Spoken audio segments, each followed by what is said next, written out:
Hello, ladies and gentlemen. It is your host with the biggest nose, Jay-Z Courtside, coming at y'all today on Wednesday, June 17th. Ladies and gentlemen, it's the offseason. Good morning and welcome back. I hope everyone's doing absolutely phenomenal today. It's the offseason, y'all. I think we only have like 125 days left. Remind me, I'm gonna start a counter every time I start an episode. As you guys know, there was no episode yesterday. We are going to be beginning our schedule of Monday, Wednesday, Friday throughout the summer. Of course, unless there's extenuating circumstances of a big trade, big free agent signing, big whatever. All right. In today's episode, we are bringing back segments you guys used to love during the regular season where we had A blocks, B blocks, C blocks, all these blocks. Well, today we're bringing back true or false, and it's related to the NBA trade talk. All right. That's not the only thing we're going to talk about today. We are going to start off with a different subject at hand, and then we are going to end today's podcast with a true or false segment. All right. We are all anxiously waiting for a big trade, big free agent signing once free agency opens, a big something. We're all waiting for Shams to just drop something on our heads. But in the meantime, y'all, I appreciate everybody for clicking on the pod. Shout out to the TikTok, the YouTube. Guys, be sure to drop some likes, follow, subscribe, all that jazz. Podcast listeners, be sure to leave a 5-star rating and review. Share it with your friends, your family, your dog, ex-cousins, neighbors, anybody. And Twitch chat, you guys know y'all have the easiest job in the whole entire world. All y'all got to do is sit back, relax, grab a cup of coffee or an energy drink, and enjoy the show. Now, real quick, I know a lot of you guys want to talk World Cup with me. I watched the World Cup. I watched a little bit of the World Cup. In fact, I watched the entire match yesterday of Iraq versus Norway, because in case you guys don't know, my family is from Iraq. And, well, they got a goal. They got a goal. So go Iraq. They got a goal. And we take those. We definitely take those. Guys, let's start today's show with a topic that's been very interesting. And if you guys are on the Twitch, you guys see the headline, right? Jalen Brunson. Let's talk about it. Now, what is there for me to talk about for Jalen Brunson? There's a reason why he's the first point of conversation in today's podcast. Well, I was considering doing an episode where I go over the biggest winners, the biggest losers of the NBA Finals. That's what I was going to do. But I think they're kind of obvious, right? Like, Knicks, obviously they're the biggest winner. Jalen Brunson's obviously the largest winner out of anybody. And of course, Wemby's a loser and like Fox is the biggest loser, right? So we all know that. That's pretty obvious. So today, I wanted to talk about the discourse that's going around Jalen Brunson right now. Now, I saw a really big viral tweet, and it was essentially saying that Jalen Brunson now has exceeded Chris Paul and Kyrie Irving as far as all-time legacies go. And I wanted to bring that conversation up with you guys. Now, in my humble opinion, I do not believe Jalen Brunson passes Chris Paul's legacy. You can argue Kyrie. I'm cool with Kyrie, but I don't think it can alter Chris Paul. But the issue is that he got a ring, right? Chris Paul was always the number one option on every team he was going to the deep into the playoffs, going for playoff runs. Jalen Brunson was a 1A in these playoffs. And the reason why he's gassed up so heavily is, well, number one, he's a Knicks player, right? He is a Knicks player, okay? And what you guys need to understand is this Knicks ring, it's a lot bigger than a lot of other people's rings. For example, in my unbiased opinion, this Jalen Brunson ring is not, contrary to what everybody's saying, it's not comparable. Let me scratch my wording. It is not on the same level of Dirk Nowitzki's championship trophy. It's not. Now, hear me out. Is it comparable? Yes, absolutely. Is it going to get treated much larger than Dirk's ring? Absolutely. What Jalen Brunson did was give a team for their first championship in 53 years. And I am not going to undersell that in any which way. Jalen Brunson deserves it. This is a tough ring, and this was incredible. I saw all these talk shows talking about this. I forgot their guys' names. It's like Vincent Goodwill and like all those other clowns that are on TV, bro. They were trying to compare it to Dirk's ring, and it really got me upset because Dirk was the 1A, Dirk was the 1B, Dirk was the 1C. Jalen Brunson throughout the entirety of the playoffs was a 1A, and he turned it up in the fourth quarter of most of those games, all of those games, and then obviously carried them in game 5, which was the clinching game. So am I going to suddenly put Jalen Brunson in my top 20 all time? Absolutely not. But let's not understate what he did for the New York Knicks. I don't want to do that. I don't want to discount this championship in any which way, because it's incredible. It truly is. But Jalen Brunson, and this stat has also, you guys know the vibe, but this is the first team ever that won a championship without having a single guy that they drafted in the starting lineup. Because my question for you all is, where do you rank Chauncey Billups' ring in 2004? That was the whole point. Chat tried to get ahead of me. Where do you guys rank Chauncey Billups' ring in 2004 to Jalen Brunson's ring? Because in my honest opinion, they're neck and neck. In fact, they are dead ass equal. As far as impact, obviously New York's is bigger. It's New York. But let's forget market sizes. Would you not have Chauncey Billups right there next to Jalen Brunson? Because Chauncey wasn't the number 1. Chauncey wasn't the 1A. Chauncey wasn't the 1B. He was one of 5. He was one of 13. And if you guys disagree, let me just paint a picture for you guys. We're not comparing rings here, Anthony. What I'm trying to do is trying to make sure people don't get ahead of themselves. Let's celebrate Brunson. Let's celebrate the Knicks. I'm super happy for them. But I need people to remember there's other great point guards that are not registered as the number 1 superstar of their team that have done the exact same thing as Jalen Brunson. Chauncey Billups, if there was a clutch player of the year, would also win clutch player of the year back in 2004. Chauncey Billups' nickname is Mr. Big Shot. And when you look at both of these rings, they're the same. The Knicks have a great all-around team. They play team basketball. They won with friendship and family, which is rare in today's NBA. And Chauncey Billups turned up the same times that Jalen Brunson turned up. And neither one of them were the number 1 superstar of their team and throughout the playoffs. Now, they both had games, of course. Now, if I'm going player to player, obviously I'm taking Jalen Brunson. Obviously, Jalen Brunson's so much better player to player than Chauncey Billups. But right now we're talking rings. And all of a sudden, I see Jalen Brunson is better than Steve Nash. Jalen Brunson is better than John Stockton. Jalen Brunson is better than Kyrie Irving, than CP3. All of a sudden, I'm seeing that everywhere. Now, player to player, I would like to replace Chris Paul off of all his teams.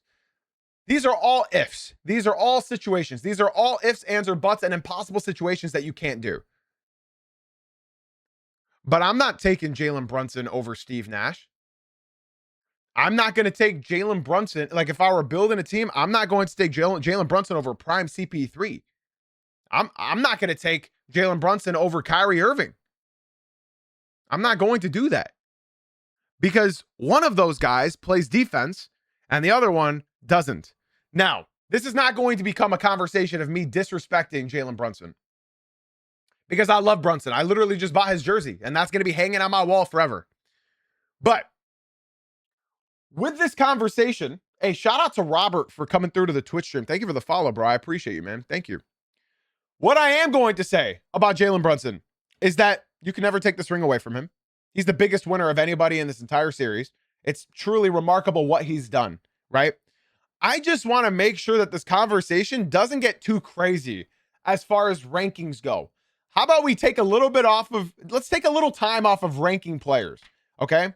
Because, again, I'm seeing some outlandish takes. Brunson is the 1A, TikTok. You guys might have heard me wrong. Brunson is the 1A, absolutely. But what I'm saying is he's not the undisputed superstar on this team. That's all they needed him to be. He needed to be a 1A, and that's where Brunson would thrive. And that's what I said all year long. I said from the opening tip of the NBA season, for the Knicks to win it all this year, because I had them going to the finals, they need to move Brunson to the 1A. He is not the hero ball. He's not Brunson ball. He will get it done when everybody needs him to.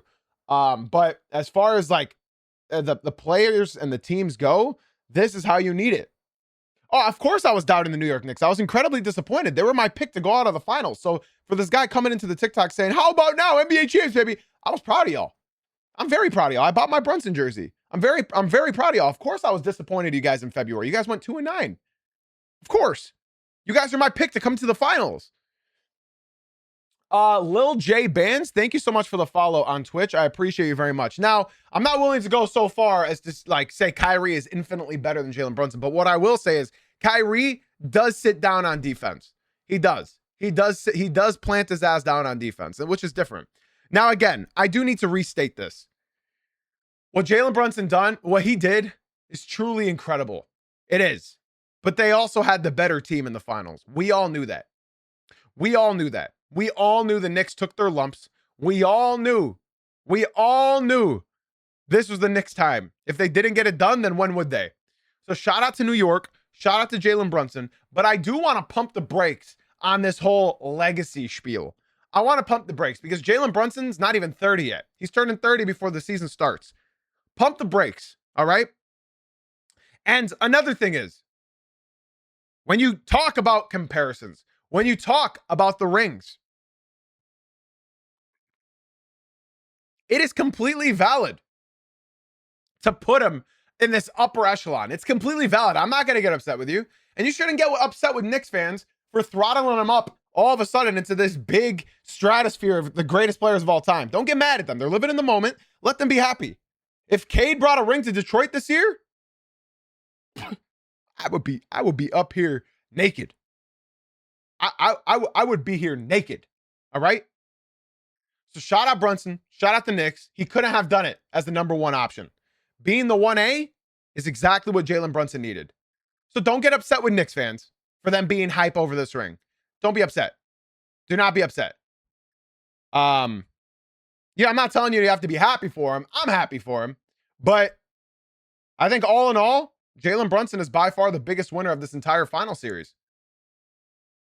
I mean, he's number two at what? At number 2 or 3 as far as greatest Knicks of all time. Truly. Again, Caleb, you tuned in at the wrong time on TikTok, bro. You tuned in at the wrong time. I said, if you want to say that he's a decorated player, just pump the brakes a little bit. But I'm not mad at the Knicks fans that are celebrating him. Now, TikTok, you guys are getting me off topic. If you guys want to talk with me and talk with the rest of my community, be sure to come through to the Twitch stream, the Jay-Z Uncut on Twitch. Okay, let's go ahead and talk about my next topic. I just wanted to get that out of the way.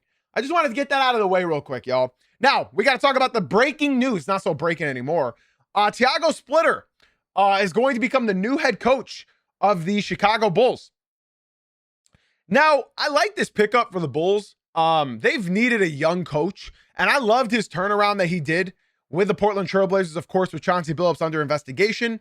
And I loved what Tiago Splitter did. I think he really showed what he's capable of with a coach. I already talked about that Whitewater plenty. I've talked about that plenty. Yeah, in case you guys never tune into these podcasts, any random stat that you guys are saying, if I don't read it out loud, chances are I probably already said it.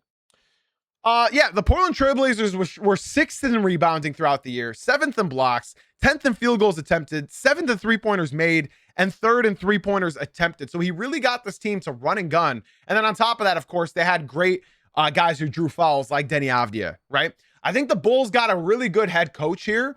In my opinion, it's sort of weird that Dundon, I think his name is Tom Dundon, the owner of the Carolina Hurricanes, shout out Canes, as well as new owner of the Portland Trailblazers, who's been laying off everybody. In fact, he said, I'm not paying these egregious prices for a head coach. I'm not doing it. So he let Tiago Splitter walk, which is amazing to me, because how are you going to get cheaper than Tiago Splitter, the interim coach that just took over this season?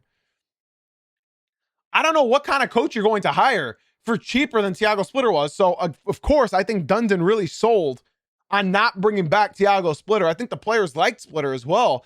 So shout out the Bulls. They got a young coach with this young team, and I think it's going to be exciting for Bulls fans. Now, of course, you're going to need a lot of roster construction.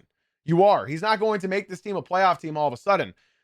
But I think this is a great young coach for a great young team. I hate when people bring veteran coaches to coach young teams, and then they get fired over it when it's not their fault.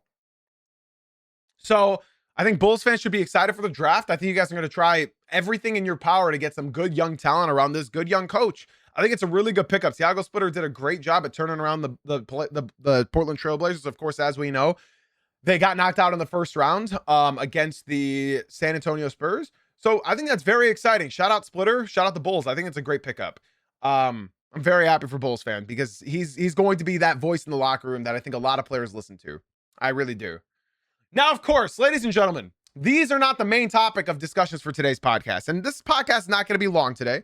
I'm preparing a very long podcast coming up soon, okay, where I'm going to be giving awards out, my own awards, not MVP, not finals MVP, not DPOI. I'm going to be making up my own awards and giving away my awards to certain players, plays, or whatever. So best block of the year, funniest moment of the NBA season, best dunk of the year, most clutch shot. We're going to be doing a full podcast of that. So I hope you guys are excited. It's going to be a long one. It's going to be a fun one. I hope you guys are excited for that pod. We're going to be doing our own award show. So be sure to follow in case you guys are new, and be sure to come through to the Twitch stream. All right. Let's talk about the main topic at hand, y'all. We are going to be playing true or false. All right. We're going to be bringing back the segments that you guys loved. You know, true or false. Are you up or down? This or that. What you got? Would you rather? We're going to be bringing back all of these games for the summer, so I hope you guys are excited. All right? Here we go, y'all. First, true or false. I'm going to read you a headline, and now I want you guys to let me know whether it's true or false. Trae Young is reportedly a backup option for the Miami Heat if they miss out on Giannis Antetokounmpo. I've been told by various sources that in addition to the LA Clippers, Kawhi Leonard, and Memphis John Morant, Wizards point guard Trae Young has emerged as another big fish backup option for the Miami Heat in the event that Boston, Portland, or some other team manages to outbid Pat Riley and company in the trade that chases Antetokounmpo. So my question is, true or false? Will Trae Young be traded to the Miami Heat? Now, I'm going to let you guys answer this before me. I'm seeing a resounding answer. I'm very happy to see that. If you guys want your answers read out loud, be sure you come through to the Twitch stream, Jay-Z Uncut. Now, this is funny because my Heat fans, where y'all at? I got one of my Heat fans in here, W. This has been a main topic of discussion for the Miami Heat. We're getting Dwight Howard. They get Joel Anthony. We're getting Kevin Durant. You're getting Norman Powell.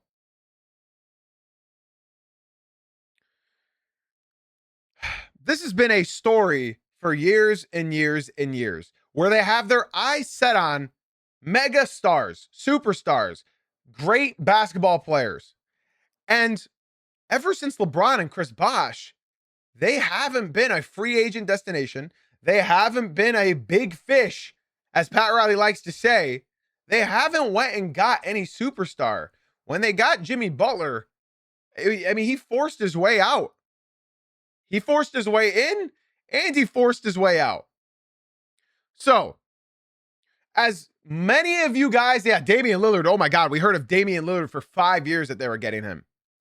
They were going for Damian Lillard, and they got Davion Mitchell. Close enough. So, what's funny is you guys all answered false, right? But it's hilarious because this is the exact circumstance the Miami Heat have been in for the last 12 years. We're getting this guy, and they end up getting this guy. So, if they're getting Giannis, but they end up getting somebody, that somebody is definitely on the level of Trae Young. Now, I would like to remind you all of the player that Trae Young is, because a lot of you guys are unsure of who Trae Young is. First of all, let's talk about Trae Young's salary. So next year, obviously he has a player option, right? For the next year, and it's $50 million. So he's got 1 year left of $50 million, and that's if he opts in. So if the Washington Wizards decide this summer, you know what, we're going to extend Trae Young, then I think he'll do that because it's long-term security. So I think he will reject his $50 million deal if they promise him a 3-year deal at $35 million. In my opinion, I would do that because that's more money for longer. It's less money immediately, but it's more money for longer. Now, I also want to talk about Trae Young as a player. Okay? There's one player in the entire NBA worse at defense than Jalen Brunson. Do you know who that one player is? I wouldn't be asking you if it didn't have any correlation to this. Trae Young. Trae Young is the worst defender in the entire NBA. According to every analytic, according to every POA, according to every single defensive metric, Trae Young is the only worse defender than Jalen Brunson. Jalen Brunson won a championship. Doesn't matter. Trae Young, however, played 15 games last year. 15 games, chat. He played 15. And over this year, in this year, he averaged 35.7% from three. 35%. And you're probably thinking, that's good, right? That's good, right, Jay-Z? Well, not really. Ladies and gentlemen, I'm going to read you his 3-point stats since he entered the league. 32.4, 36.1, 34.3, 38.2, the year he went to the conference finals, 33.5, 37.2, he's back, 34%, and then 30%. Trae Young has been on a decline for the last 3 years. He's been on a decline for his last 3 years, not just play style wise, but health wise. So if Trae Young is giving you below average three, I'm being told lots of attempts. He's only attempting 4 threes a game. I got to repeat myself. He's attempting 4 threes a game. He's not attempting much. Trey Murphy is attempting 8.5. Anthony Edwards is attempting 10 a night. You're telling me Trae Young is on high volume? He's shooting 4 a game. Cade Cunningham is taking more threes than Trae Young is. And that's what Trae Young is supposed to do. So is Trae Young a good pickup for any team? No. Let him be in Washington. Let him build his repertoire back up. Let him build his reputation back up. I don't think Miami should go for this, so I'm going to go say false. I don't think Miami should make this trade. That's the last thing they need to do. I think Trae Young is still a starting caliber player, but you're going to need to build a team around him, and that's the biggest issue. Because if you need to build your entire identity against a small guard who doesn't play defense, if you look at NBA history, that recipe is not good for success. The only way it is if you look at the New York Knicks that just won this year. And even then, we can all agree, Brunson tries on defense. He certainly tries on defense. Whether he's successful, it's not up to his lack of effort, should I say. A lot of guys like James Harden, it's effort. And now it's athleticism. But back then, it was effort. Trae Young, it's all effort-based. Jalen Brunson, in the playoffs, was giving effort. He may not be a good defender. He may have been getting killed. He may have gotten abused a lot during the regular season. But never question effort when it comes to Jalen Brunson versus Trae Young. There's a big difference between the two. So I'm going to go ahead and say false. I don't think Miami Heat trade for Trae Young. I think it's a bad move. I think just allow him to be in Washington and build his reputation back up. He only played 15 games last year. He's not that old. He's 27 years old. Actually, he's turning 28 before the season starts. And that's how I would describe to myself as well. I'm not that old. We're the same age. Me and Trey are the same age, and I got better hair than him. So who knows? Okay, guys, let's go ahead and talk about our next guy. All right, I'm going to read you the headline first. All right, and you guys let me know what you think the question is. Walker Kessler has reportedly rejected a 5-year, $140 million offer from the Utah Jazz, and his camp is seeking significantly more. Whew, okay. Well, is he soon to be involved in a sign and trade?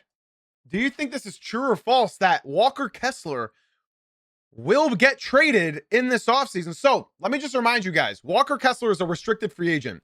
He's one of the few restricted free agents this year. He's alongside of guys like Jalen Duren, Austin Reeves, guys like that. So Walker Kessler is being linked to Los Angeles. He's being linked to the Lakers. I want to read you Walker Kessler's contract, all right? There is none. He's a restricted free agent. Now I want to read you something very important. His stats. His stats. Get ready for this.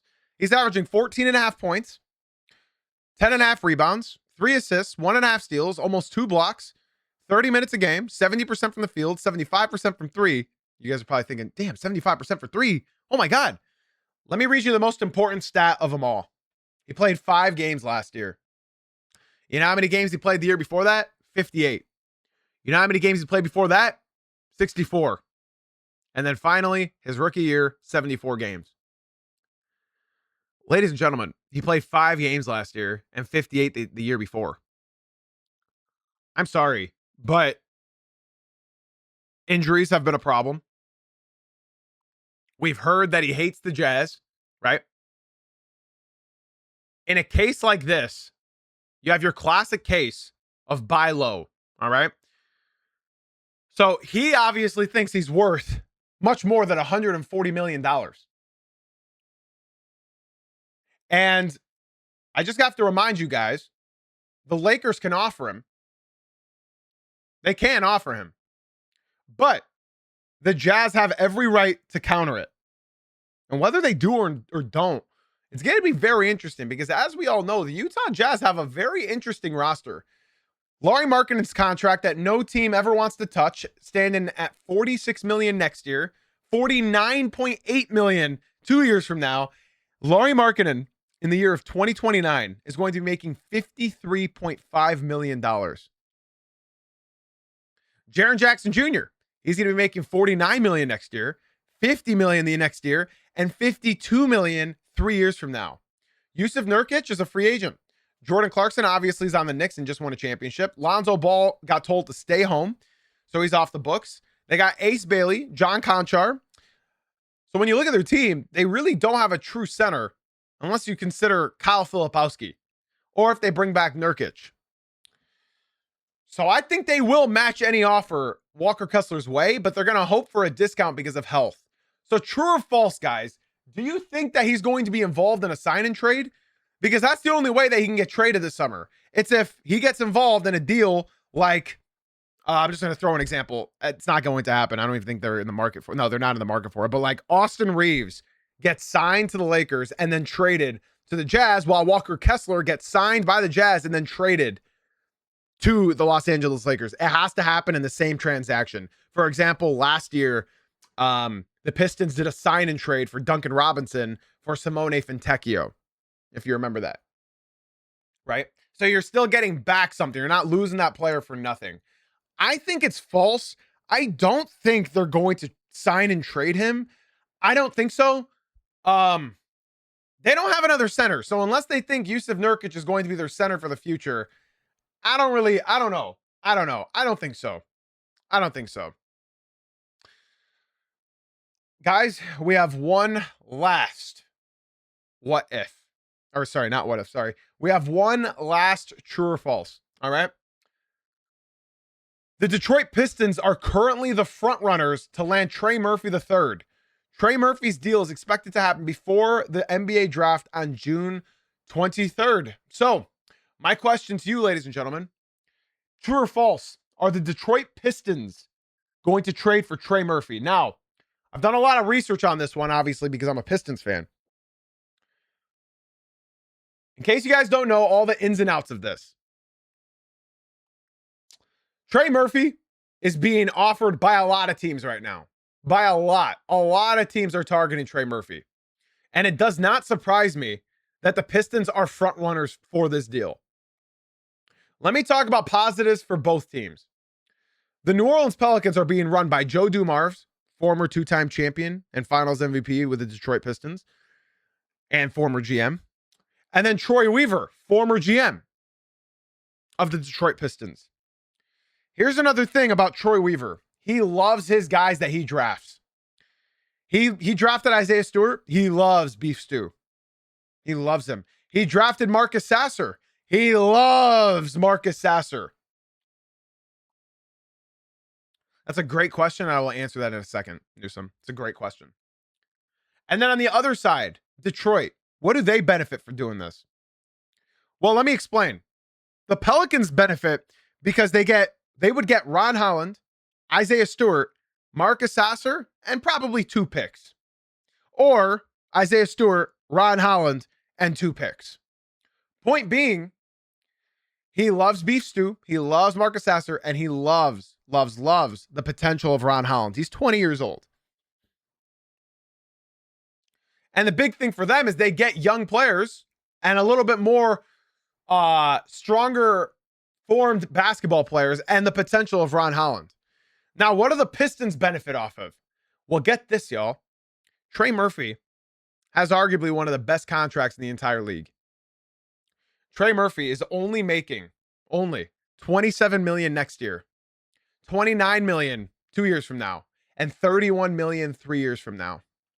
$31 million 3 years from now. So, in case you guys are unaware, there's a big question that you just asked me, Newsom. You said, would you prefer him or Michael Porter Jr.? Michael Porter Jr. is not even on my radar anymore. He gave up after he wasn't selected as an All-Star. Go look at his stats pre-All-Star game to post-All-Star game. He even came out on his podcast and said he gave up when he wasn't named an All-Star. And his contract's fucking amazing. So let me explain. If you trade Stu and Ron, and hell, even Sasser, 2 of those guys, would you guys believe me if I said the Pistons get cheaper if they trade for Trey Murphy? Their salary gets cheaper by doing this trade. So by doing this trade, this doesn't fix all of the Pistons' issues. What it does do is it fixes a huge issue. In case you guys are unaware of Trey Murphy because you don't watch the Pelicans, he averaged 21.5 points last year, 6 rebounds, 4 assists, 1.5 steals. He's a good defender. He's a good defender. He's not great, but he's good. You'd have to probably I'll explain in a second. The biggest detail is that Trey Murphy shot 38% from 3 last year on almost 9 attempts a game. I have to repeat myself. He attempted 9 threes a game, and he shot 38% from 3. A lot of people don't know that about Trey Murphy. 9 threes a game, and he shot 38% from 3. Now, what a lot of people are misconstruing in this trade is that they believe Trey Murphy is a 4. He's tall. He's 6'8". He can be a 4. Liam, you know better than anybody here. Trey Murphy is not a 4. He's not a starting 4. He's long enough to be, but he's not big enough to be. So what would the Pistons do then? You would move Asar Thompson up to the 2 spot. You'd have Cade, Asar, Trey at the 3, and you still need a stretch 4. And Jalen Duren at the 5. The big issue with this, is that the Pistons still need another shot creator. Trey Murphy is not going to fix this. Liam, you're my biggest Pelicans fan that I've ever met in my life. Trey is not a great shot creator. He's not. All the analytics say he's not. He's a great step back shooter. He's great at forcing up a 3. He's great at catch and shooting, but he is not a self creator. He's great at beating help defense. He's great at attacking the closeouts and driving a beeline to the rim, but he is not a great shot creator. If you give him the ball and you say, hey, go get us a bucket, he's not going to do that. And you guys are asking, so Tobias gone? No, Tobias has made it known that he wants to stay a Piston. So if you have Tobias and bring him off the bench and get another 4, I think you're good. Trey Murphy was born in 2000, so he's turning 26 tomorrow. Happy early birthday to Trey Murphy. He's turning 26 tomorrow. Shout out Trey. And mind you, this is not me to say he can't get better. He can get better. And a little fun fact for y'all. Cade Cunningham and Trey Murphy work out every summer together. They've been working out every summer together. This summer, they've already worked out together. And last summer, they've already worked out together. In fact, Trey works out with Cade's trainer. They're friends. So that is also going to help. You're going to try to make your superstar happy. So why do I believe I want the Pistons to do this trade? Why do I believe that they're going to do this trade as well? If you trade for Trey Murphy, there's another trade coming. whether it's trading up in the draft because the Pistons have the 21st pick, or it's going and getting another ball handler through free agency or trading, something else will get done. Yeah, that's right. Trajan Langdon also drafted Trey. And then, of course, Troy Weaver drafted Isaiah Stewart and Marcus Sasser. So, this is all to say, I think this is going to happen. If you guys were to ask me, right, this is how confident I am. If you asked me to put money on this trade going through, I would. The Pistons, I believe, are going to trade for Trey Murphy.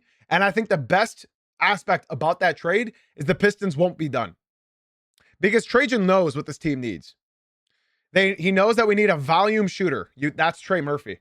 That's Trey Murphy. But you need another shot creator. It can be a shot creator off the bench. That's fine. Because you can close games with that shot creator as well. If Asar's not... No, I'm not even going to talk about Asar. So I think, in my opinion, this is true. I think Trey Murphy is going to be a Piston. And they said that reports are indicating that it's going to happen before the draft so that the Pistons could trade their pick and move up in the draft. I don't know. I think they really want Cameron Carr. I don't really know a whole lot about college ball. Y'all can let me know what kind of comparison Cameron Carr would be as far as the NBA draft goes. Y'all can let me know. But I believe the Pistons want to trade for Trey Murphy and then move up in the draft for a Cameron Carr or something like that. Ladies and gentlemen, I'm going true. I think Trey Murphy is I think he's a Piston. If you guys made me put money on something, I would say Trey Murphy's a Piston. Okay? Guys, that has been true or false. I appreciate everybody for tuning in as always. I know some of you guys are very sad that today's podcast is very short, but this is going to be the average length for most podcasts throughout the summer. So if you guys want more content, be sure to subscribe to the YouTube channel, Jay-Z Uncut. Be sure to come through to the Twitch stream, TikTok. What are you guys doing over there, man? Come to the Twitch. Jay-Z Uncut on Twitch. All right? The link is in my bio. TikTok, I am ending that stream, but we are still live on Twitch. That's Jay-Z Uncut on Twitch. The link is in my bio, or just look up Jay-Z Uncut on the Purple app, ladies and gentlemen. I love y'all.